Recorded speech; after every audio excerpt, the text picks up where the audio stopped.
Pertolongan-Mu Tuhan, tiada yang henti-hentinya dalam kehidupan kami. Bukan kami mau terbang seperti raja. Kami percaya saat ini Tuhan Yesus kami akan mendengarkan kebenaran Tuhan. Pemimpin untuk sertai kami Tuhan, bebas kami dengan kuasa darah-Mu. Kami percaya setia kami akan kami terasa untuk kami. Engkau Tuhan untuk kami percaya Roh-Mu berdiam dalam kehidupan kami dan kasih-Mu nyata dalam kehidupan kami, sehingga kami tahu kami dimenangkan, kami diberkati Tuhan. Oleh sebab itu Tuhan, maka kebenaran firman Allah tidak terlibat ini tidak seperti yang kami dapat, tetapi begitulah Tuhan membawa sesuatu Tuhan. Oleh sebab itu Tuhan tunjuk saja memberkati kami semua di dalam nama Yesus. Kami berdoa dan mengucapkan haleluya, amin.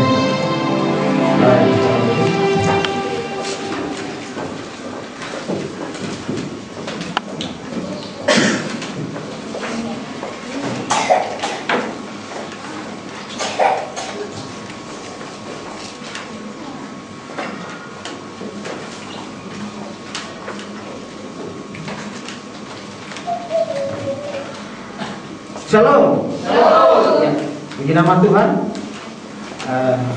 Kita ada bersama-sama di tempat ini. Kita tahu persis bahwa banyak kejadian-kejadian yang terjadi di luar sana yang bisa menggoncang iman kita sekarang, yang membuat kita banyak bertanya-tanya terhadap dunia ini, bahkan bertanya-tanya terhadap gembala, bahkan sesama kita, bahwa yang terjadi hari-hari ini bahwa ada yang disebut dinamakan bahwa sangkakala berbunyi katanya. Ya, dan itu benar-benar terjadi. Dan itu terdengar di beberapa negara yang membuat iman kita orang percaya goyah, saudara. Ya. Oleh sebab itu, saya mengatakan buat kita pada malam hari ini, janganlah hendak kita melihat yang situasi dan kondisi yang ada, tetapi kita berjalan memandang Tuhan saja. Ada saudara? Ya. Sehingga iman kita tidak terkecoh, sehingga kita tidak terkecoh dengan situasi yang ada. Lalu kita hanya memandang Tuhan saja. Lalu saudaraku yang kekasih, lalu hari-hari ini juga banyak pendeta juga berbicara tentang surga dan neraka. Dan itu terjadi saudara. Yang tadi saya katakan bahwa sangkakala itu berbunyi, saya percaya tanda-tandanya Tuhan mau datang.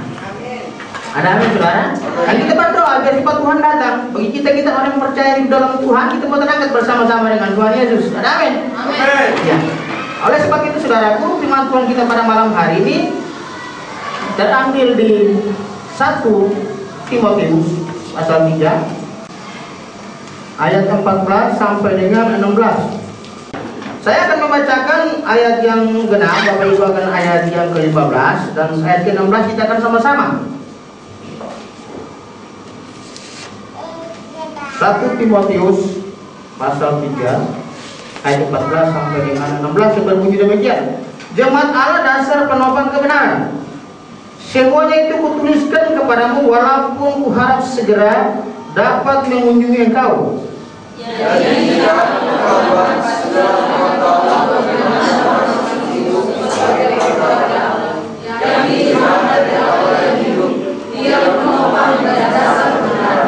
sama-sama 3, 2, 1. Dan sesungguhnya akan rahasia dari mereka.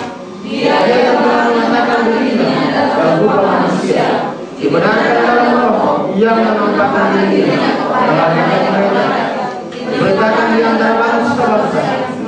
sudah kenal Allah, yang dipercayai di dalam dunia, diangkat dalam kemuliaan. Saudara yang terkasih dalam Tuhan kita Yesus Kristus, demikianlah firman Tuhan kita. Berbahagia bagi setiap kita yang mendengar firman Tuhan, membacakan akan menjadi pelaku firman yang setia. Katakan amin. Saudara, topik kita malam hari, jemaat adalah dasar penopang kebenaran. Jemaat adalah dasar penopang kebenaran. Sudah tentu kita tahu apa sih itu penopang, saudara? Apa sih itu penopang? Sudah tentu tahunya kalau penopang itu otomatis kita harus bisa memperhatikan tentang pelayanan kita, ya, memperhatikan tentang diri kita. Lalu penopang itu bukan diri kita saja yang kita topang, tetapi sahabat kita, teman-teman sepelayanan kita, bahkan gembala kita, dan sesama kita, begitu saudara.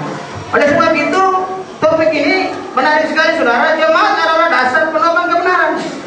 Lalu kebenaran apa sih yang tersingkap dalam kehidupan kita yang kita harus berbuat untuk jemaat kita dan kita harus berbuat untuk sesama kita, saudara? Di sini firman Tuhan berkata bahwa semuanya itu kutuliskan kepadamu, walaupun kuharap segera dapat mengunjungi engkau. Saudaraku yang kekasih, banyak problem masalah yang terjadi dalam kehidupan jemaat seperti ini.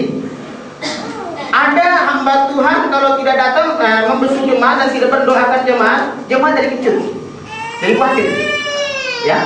Jadi kecil menjadi khawatir. Saya mau katakan bahwa saudara, di sini firman Tuhan berkata, jemaat Allah dasar penopang kebenaran. Tentu persis kita tahu bahwa kalaupun hamba Tuhan itu tidak datang kepada kita, kalaupun kita tidak dilayani, Tuhan bilang apa? Yang ayat yang ke-15 mengatakan, jika jika aku terlambat, saudara yang kau tahu bagaimana orang harus hidup sebagai keluarga Allah. Jadi tahu persis bahwa kita adalah orang pilihan Allah. Sekalipun pendeta kita, jemaat kita tidak melayani kita, tapi kita tahu persis kita adalah anak-anak Allah. Dan kita harus kuat di dalam Tuhan. Dan kita harus teguh di dalam Allah. Dan pegang firman itu bahwa kita adalah penopang kebenaran. Oleh sebab itu saudara, dikatakan di sini, yakni jemaat dari Allah yang hidup, yang penopang dasar kebenaran. Banyak problem yang terjadi, masalah yang terjadi dalam kehidupan kita ketahui bahwa mulai kecut, mulai meragu dengan Tuhan. Wah, Bapak Pendeta nih misalnya, saudara, nggak pernah datang nih ke rumah saya, dia nggak pernah nih menengok saya. Lalu mulai bimbang, mulai ragu, lalu mulai menjadi buah bibir, saudara. Hati-hati saudara tuh, penopang kebenaran seorang panggilan umat Allah tidak seperti itu. Nah, walaupun dia tetap hidup di dalam Tuhan, kalaupun kemarin belum sempat ke situ, apa nih berdoa buat Tuhan? Aku kuatkan hatiku, aku tetap berdoa dan Tuhan pegang tanganku. Satu saat aku akan diberkati dengan luar biasa seperti itu, saudara. Dan problem-problem masalah-masalah yang terjadi, saudara, itu semoga akan buat saudara yang sudah terpanggil menjadi pekerjaan Tuhan bagi jemaat yang sudah tahu kebenaran firman Allah. Saudara tahu persis bahwa kalau saudara tahu namanya pertobatan. Pertobatan adalah tanggung jawab yang dipegang oleh kehidupan kita. Ya, untuk kita selalu mewarisi kerajaan Allah dan kita harus memberitakan kebenaran firman Allah. Oleh tentu kalau namanya kita pertobatan adalah namanya satu kebutuhan rohani, ya, yang kita harus teladani dan kita harus junjung tinggi, ya. Dan kita harus junjung tinggi. Oleh sebab itu saudaraku, kalau pertobatan itu apa sih yang saudara harus berbuat? Berjalan di dalam realitas Tuhan, takut akan Tuhan, mendengarkan firman Allah, menuruti firman Tuhan, mentaati akan perintah. Jadi banyak hari-hari ini orang yang sudah dibantu dalam pertobatan hanya ngomong doang. Oleh sebab itu, rohani kita dasar adalah penopang kebenaran. Langkah kita harus pasti bersama-sama dengan Tuhan. Kalau kita yakinkan diri kita, apa sih namanya pertobatan itu ketika saya sudah dibaptis lalu saya pulang melayani pekerjaan itu? Bukan sekedar hanya itu saja saudara berkasih, kita juga harus bisa memberi. Amin saudara, itu namanya penopang. Harus memberi perpuluhan kita. Saudara sudah bekerja, saudara sudah melayani pekerjaan Tuhan, berikan yang terbaik buat Tuhan Yesus. Itu namanya penopang. Kalau kita menjadi penopang yang benar, oke, kita harus juga berbuat yang benar. Amin saudara. Saya utamakan dulu kemudian. Kita datang kepada Tuhan dengan hati yang terbuka, dengan surat yang terbuka. Kalau kita melihat saudaraku, Yang tadi saya katakan ayat 15 bilang, jadi jika aku terlambat, perhatikan, sudahlah engkau tahu. Ya, kata si Paulus menulis ke surat ini kepada Timotius yang berkata jemaat di sana dan buat kita semua, sudahlah kita tahu. Sudahlah kita tahu bagaimana orang harus hidup sebagai keluarga Allah. Otomatis kalau hidup sebagai keluarga Allah, orang yang mencintai Tuhan, orang yang selalu membanggakan Tuhan, yang selalu mengagungkan Tuhan. Ya, pujian penyembahan itu penting buat Tuhan. Kalau kita percaya bahwa pujian penyembahan itu membuat kita unity, bersatu di dalam Tuhan. Kebanggaan kita adalah ketika kita nanyakan pujian penyembahan adalah satu kita dengan Tuhan mau menjadikan satu kita hubungan yang intim dengan Allah.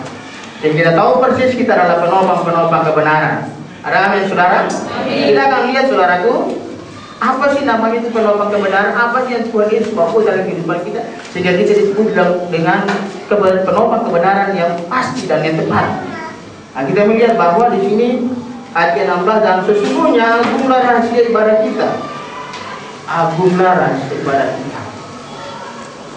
Di sini kita tahu persis bahwa Tuhan bilang satu kebanggaan, satu keagungan yang kita naikkan ada suka kita. Kebanggaan tersendiri, agunglah rahasia ibadah kita. Sehingga saya katakan di sini yang pertama, dia yang telah menyatakan dirinya dalam rupa manusia. Kita akan melihat, saudara.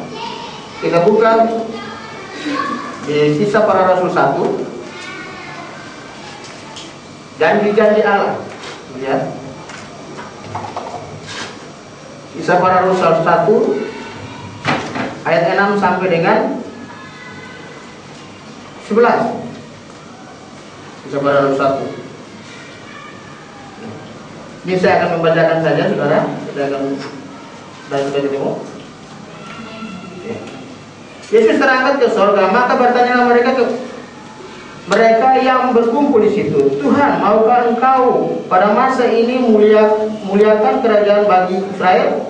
Jawabnya, Engkau tidak perlu mengetahui masa dan waktu yang ditetapkan Bapa sendiri menurut kuasanya. Tetapi kamu akan menerima kuasa kalau Roh Kudus turun ke atas kamu, dan kamu akan menjadi saksiku di Yerusalem dan di seluruh Yudea dan Samaria dan sampai ke ujung bumi. Sesudah ia mengatakan demikian, berangkatlah ia disaksikan oleh mereka, dan awan menutupinya dari pandangan mereka. Ketika mereka sedang menatap ke langit, waktu ia naik itu tiba-tiba berdirilah dua orang yang berpakaian putih dekat mereka dan berkata kepada mereka, hai orang-orang Galilea, mengapakah kamu berdiri diam, berdiri melihat ke langit? Yesus ini yang terangkat ke surga meninggalkan kamu akan datang kembali dengan cara yang sama seperti kamu melihat dia naik ke surga. Saudara, kita perhatikan bahwa ini ada janji-janji Allah yang disebut namanya penopang kebenaran. Apa sih namanya penopang kebenaran itu dan kita harus melakukannya? Ya, ini janjinya Tuhan yang pertama. Di sini Tuhan Yesus sebelum naik ke surga ada janji yang Tuhan Yesus berikan buat murid-muridnya pada saat itu, saudaraku yang kekasih. Sehingga yang pertama dikatakan apa? Tetapi kamu akan menerima kuasa.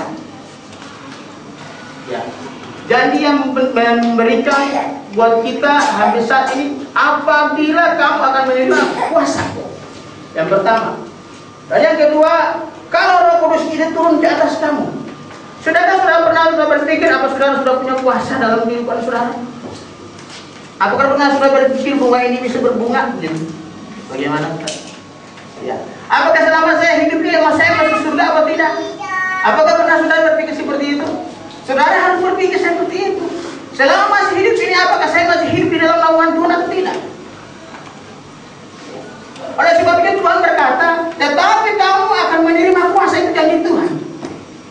Ya, janji Tuhan yang pertama, kamu akan menerima kuasa kalau Roh Kudus itu turun ke atas kamu. Ya. Itu yang pertama, saudaraku. Sehingga itu nama disebut kita yang penopang. Kita harus menopang ini, menopang janji-janji Tuhan ini. Yang pertama tadi, menerima kuasa. Yang kedua, kalau Roh Kudus itu turun ke atas kamu.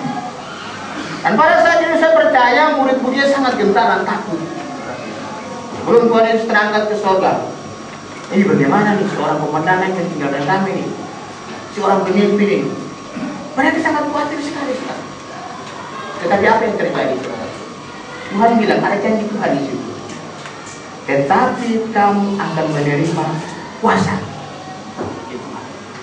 Kalau Roh Kudus itu turun ke atas kamu, bagaimana dengan sikap hati kita? Bisa tidak kita menerima kuasa dan Roh Kudus itu turun ke atas kita? Ini masalah juga saudara.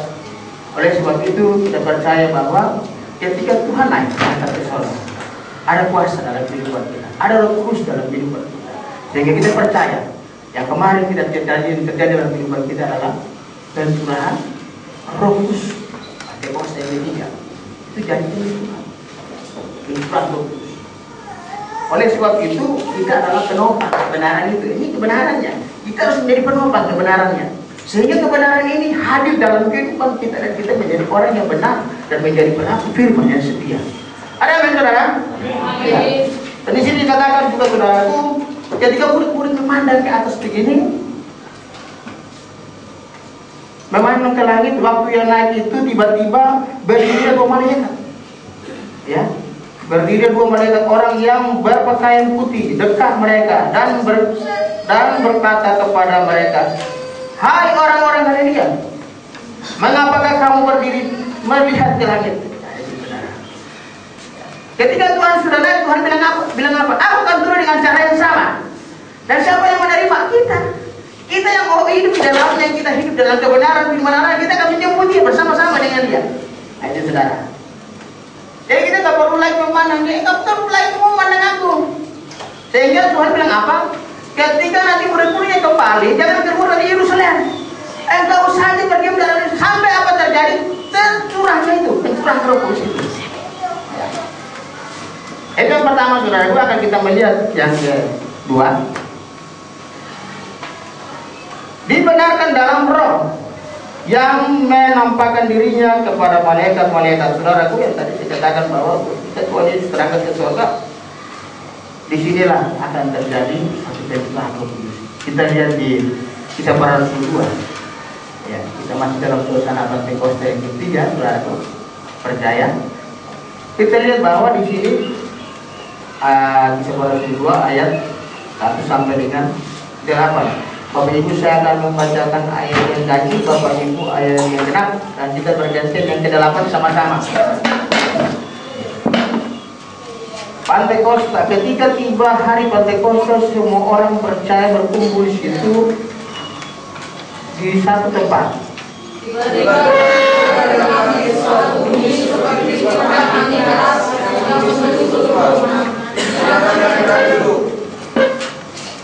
Dan tampaklah kepada mereka lidah-lidah seperti nyala api yang bertebaran dan hingga pada mereka masing-masing.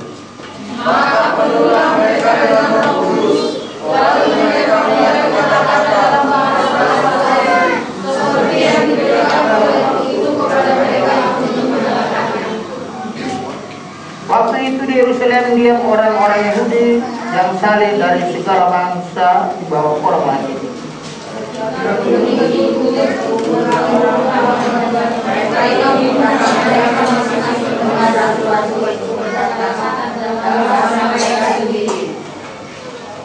Mereka semua tercengang-cengang dan heran, lalu berkata, bukankah mereka semua yang berkata-kata itu orang Galilea? Bagaimana mungkin masing-masing mereka berkata dalam bahasa tersendiri, yaitu bahasa yang disampaikan di negeri asal kita. Saudara, kita melihat titik yang pertama tadi, ketika kita menerima kuasa dan Roh Kudus turun ke atas kehidupan kita, lalu ada keterkaitan, satu momentum ini yang luar biasa keterkaitan, sehingga pencurahan Roh Kudus itu terjadi buat murid-muridnya, dan mereka bisa berkata-kata dengan bahasa-bahasa yang lain yang tidak kita mengerti. Ya. Sudah tentu kita tahu persis bahwa hari Pentekoste ini namanya disebut pencurahan Roh Kudus, yang dimana kita harus berdiam diri menunggu bahwa apa yang namanya Roh Kudus itu turun di atas kita. Dan kita tahu persis bahwa murid-muridnya ini ketika mereka mendapat amanat dari Tuhan, mereka mulai tidak keluar dari Yerusalem. Mereka dijanjikan hidup aja di dalam Yerusalem. Ya, selama 10 hari. Selama 10 hari mereka di dalam Yerusalem. Mereka menunggu apa? Pencurahan Roh Kudus. Nah, apakah saudara pernah berpikir Roh Kudus itu memberi dalam kehidupan kita? Harus ada. Kuasa harus punya. Kalau kita punya ada Roh Kudus dalam kehidupan kita, kita tidak bisa berbuat apa-apa. Oleh sebab itu saya mengajak kita semua, biarlah kita menyiapkan umat yang layak bagi Tuhan. Ya. Menyiapkan umat yang layak dalam bagi Tuhan. Dan diperlukan satu ketaatan. Ketaatan. Namanya ketaatan. Ketika kita taat, kita setia dengan Tuhan. Ya, saya tahu persis bahwa nanti orang-orang yang setia akan terangkat bersama-sama dengan Yesus Kristus. Ya. Lalu saudaraku, saya mau katakan buat saudara bahwa kesetiaan kita ini memang gampang kita bicarakan, gampang kita ngomong, tetapi sulit untuk dilakukan. Ini juga masalah dalam kehidupan kita. Kesetiaan kepada apa? Kesetiaan kepada Tuhan. Banyak orang pergi ke gereja juga hanya menyanyi tepuk tangan, tapi tidak tahu apa yang dilakukan dia. Kiranya kita kemana, matanya kita kemana, bingung. Ya. Tetapi saudara datang ke sini, saya percaya, yang percaya, saudara mempersembahkan itu 100% kepada Tuhan. Amin. Ya, itu yang penting dalam kehidupan kita. Oleh sebab itu, saudaraku, kita melihat yang ketiga bahwa diberitakan di antara bangsa-bangsa yang tidak mengenal Allah, yang dipercayai di dalam dunia, diangkat dalam kemuliaan. Jemaat Allah dasar dan penopang kebenaran diberitakan di antara bangsa-bangsa. Kita melihat saudara, kita lihat di Yohanes 8.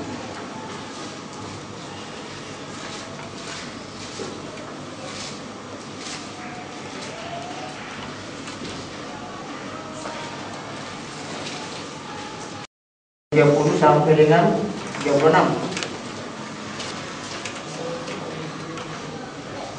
Yohanes 8 ayat 30 sampai dengan 36.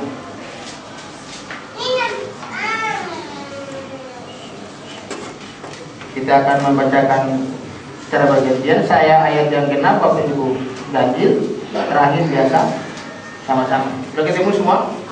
Iya. Yohanes 8 ayat 30 sampai dengan 36. Kebenaran yang memerdekakan. Setelah Yesus mengatakan semuanya itu, banyak orang percaya kepadanya.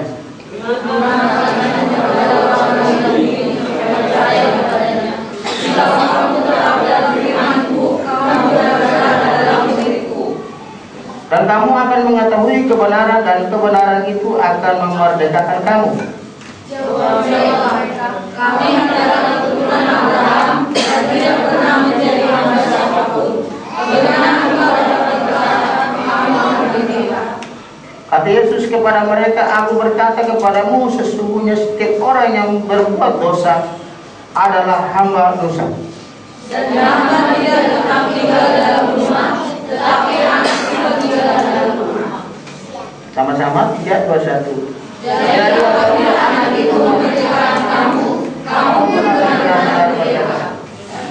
Saudara, di sini kita perhatikan bahwa bangsa ini mempunyai banyak perahu revolusi yang memerdekakan kita di bangsa ini.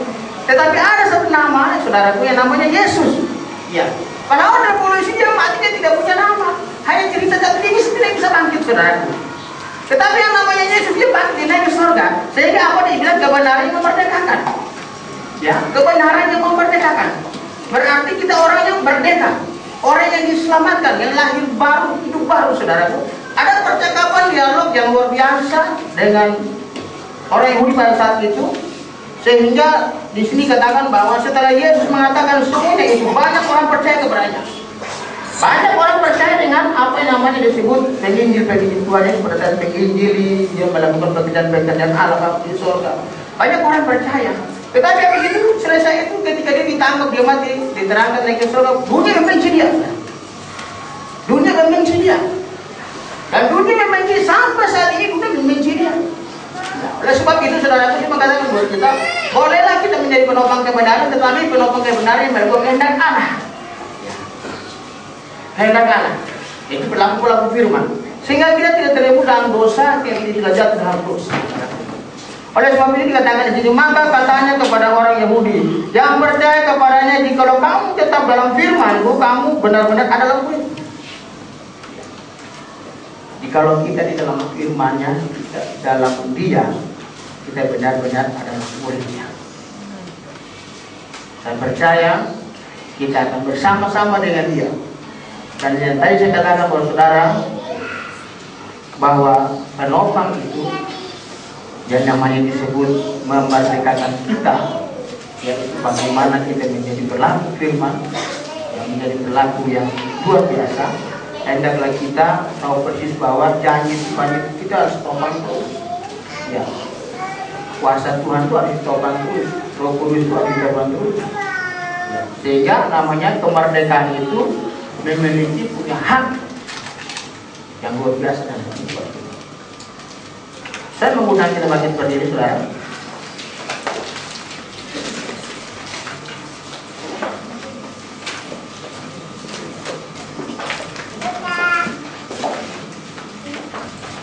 Kemudian kita bagi, saya menggunakan musik kita bagi.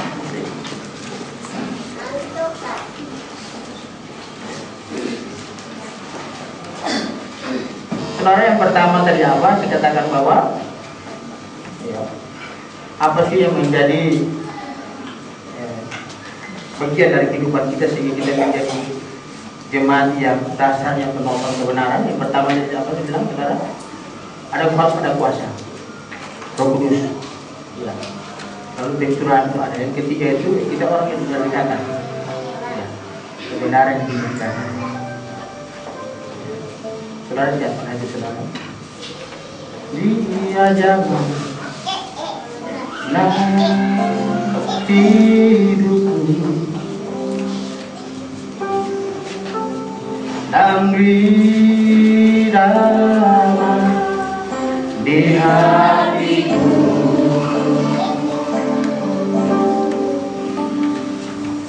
semua berubah dan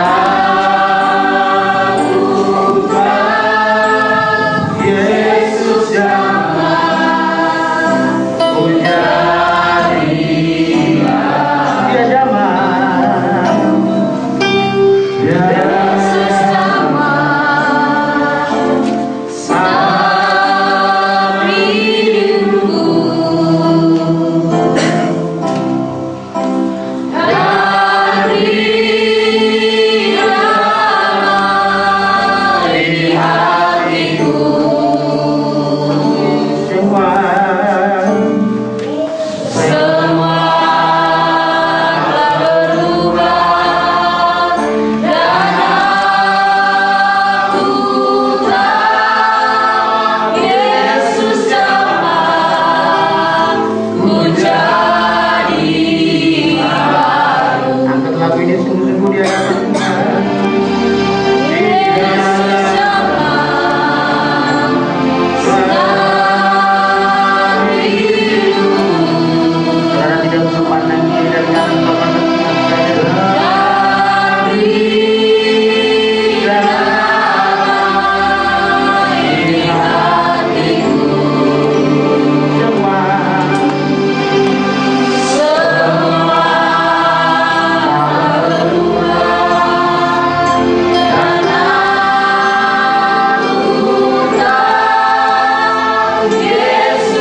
Bapak yang mau didoakan?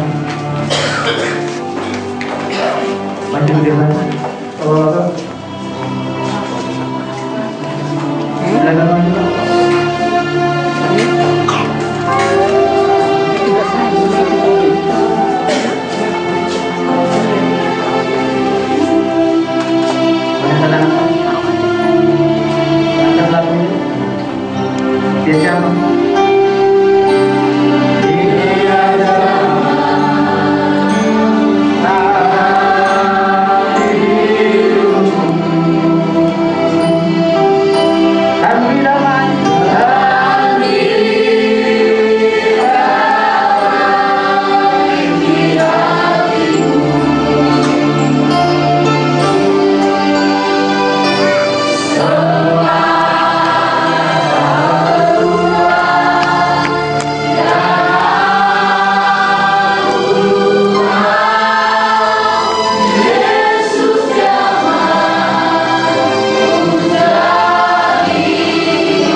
Kami percaya Tuhan, kuasa Roh Kudus urapan yang baru memberkati setiap kami Tuhan. Akan kami tahu Tuhan Yesus, ketika Engkau memberikan janji itu Engkau tidak pernah melewati, bahkan Engkau melipati janji. Kuasa-Mu atas kami, Roh Kudus atas kami. Bahkan kami percaya Tuhan, ketika kami menjadi anak, Roh Kudus itu akan menghidupi kami dan selalu berdiam dalam kehidupan kami. Dan kami percaya ketika kami menjadi penolong-penolong orang kami semua betul-betul tapi dengan kuasa darah Tuhan. Roh-Mu tidak pernah terbatas atas kehidupan kami Tuhan. Kuasa-Mu tidak pernah terbatas atas kehidupan kami Tuhan. Amin. Kami percaya Tuhan, ketika kami hidup di hadapan dengan hati kami yang tidak persembahan kami yang hidup. Oleh sebab itu, berkati kami terus, berkati kami terus Tuhan. Biar kami selalu menyala-menyala Tuhan. Makasih Bapa, kami mengucap syukur dan pertolongan. Kau berkati laut. Dalam nama Yesus, aku berdoa sebentar.